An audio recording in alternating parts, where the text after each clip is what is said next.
Aslında bir yandan rant elde etme amaçlı yapıldığı kesin ama esas arka planda ele alınması gereken husus oradaki yaşam alanının tümden yok edilmesidir.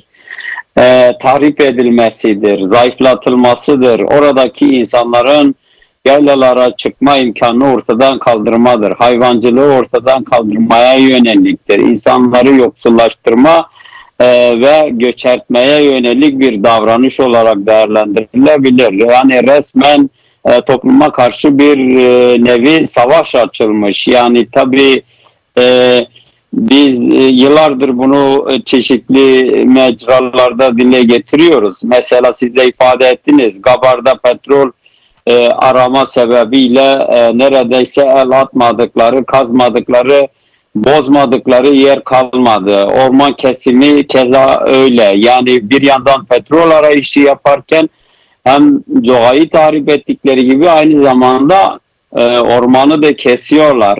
Besta'da geçen günlerde bir yangın meydana geldi ve yıllardır bizim de dile getirmemiz doğrultusunda da ifade edilmiştir defalarca. Yani partimiz, ilgili ekolojik kuruluşlar dile getiriyorlar. Besta'da orman kesimi hiçbir zaman hiç durmadı. En az 5-6 senedir sürekli bir parçasını kesiyorlar. Hosyan köyü var, Omyanus köyü var, Pervari'ye bağlıdırlar bunlar. Buralarda da orman kesimine başladılar. Zaten yıllardır Silopi'nin bir köyünde dile getirdiniz. Termik santralle doğa tahrip ediliyor. Nasıl oluyor? Yani meyve ağaçları, sebzeler artık eskisi gibi kaliteli ürün vermiyor. Çürümeler meydana geliyor.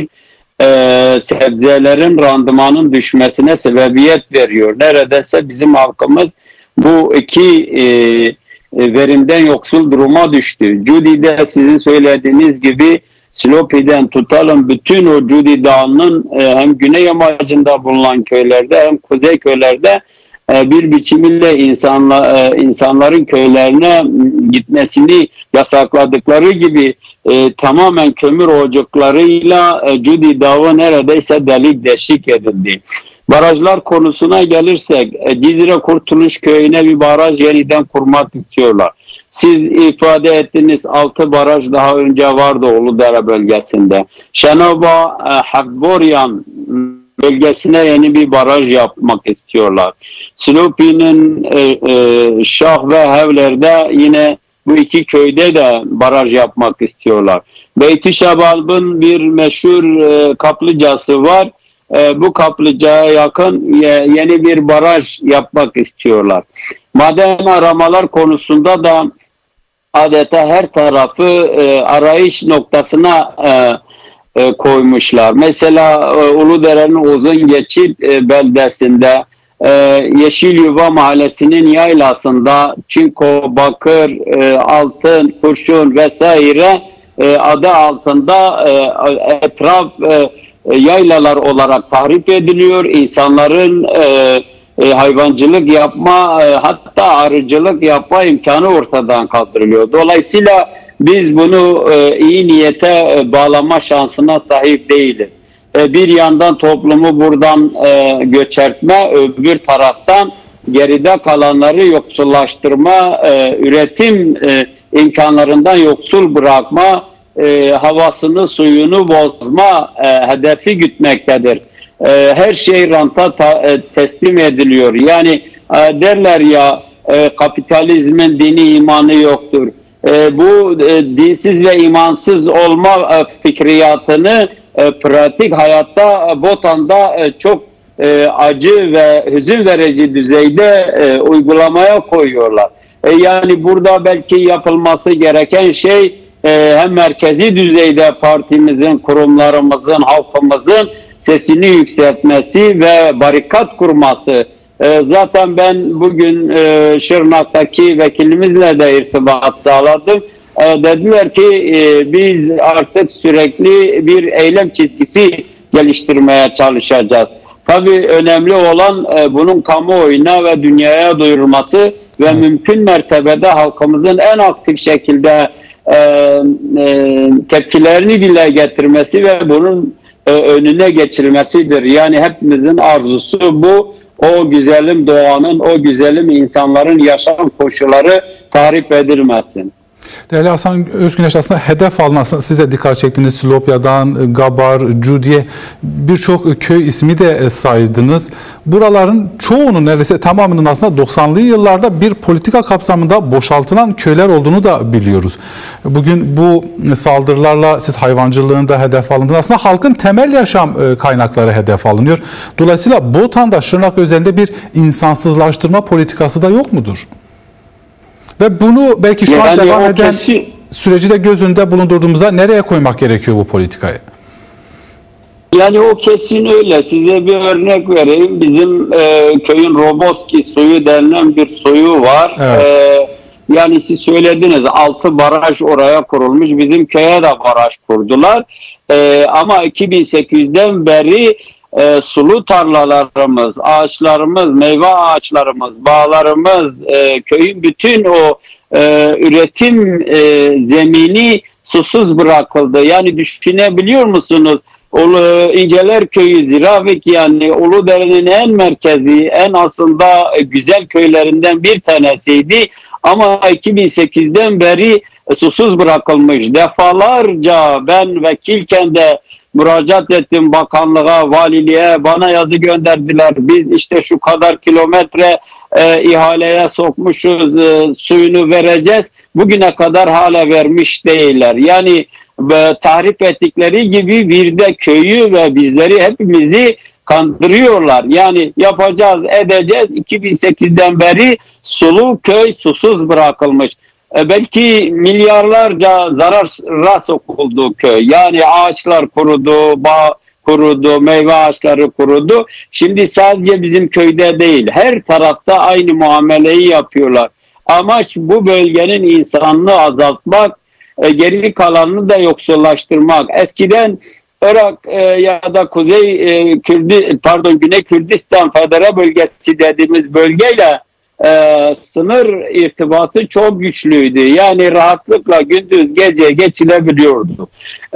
Kaçakçılık denilen şey yani adeta meşrulaştırmıştı. Gidip oradan malzeme alınırdı. Buradan oraya başka şeyler götürülürdü. Bir ticari ilişki olurdu. Ama bugün o yasaklanmış. Yaylacılık işte bu tahribatlarla birlikte artık yaylanın da anlamı kalmadı. Mesela ben İnceleri rahatlıkla söyleyebilirim. Bizim yaylamız çok verimli bir yaylaydı. İşte güvenlik amaçlı sınıra doğru yol götürelim diye Elcan mıntıkasına yol götürdüler. Yaylamızın yarısını devre dışı bıraktılar o yollarla. Yani sanki Ankara'ya otoban götürüyorlar tarzı. Bütün yayla kısmına öyle yarmışlar, her tarafı yola çevirmişler. Toprak düzeni bozuldu, mera bozuldu, orman kesimi zaten hepsini kestiler, o bölgenin tüm ormanlarını. Dolayısıyla bir bütün olarak Şırnak bölgesinde, Pervari Siirt bölgesinde bugün itibariyle çok korkunç bir kıyım var, orman kıyımı var, araziyi düzensiz hale getirme, verimsiz hale getirme çabası var.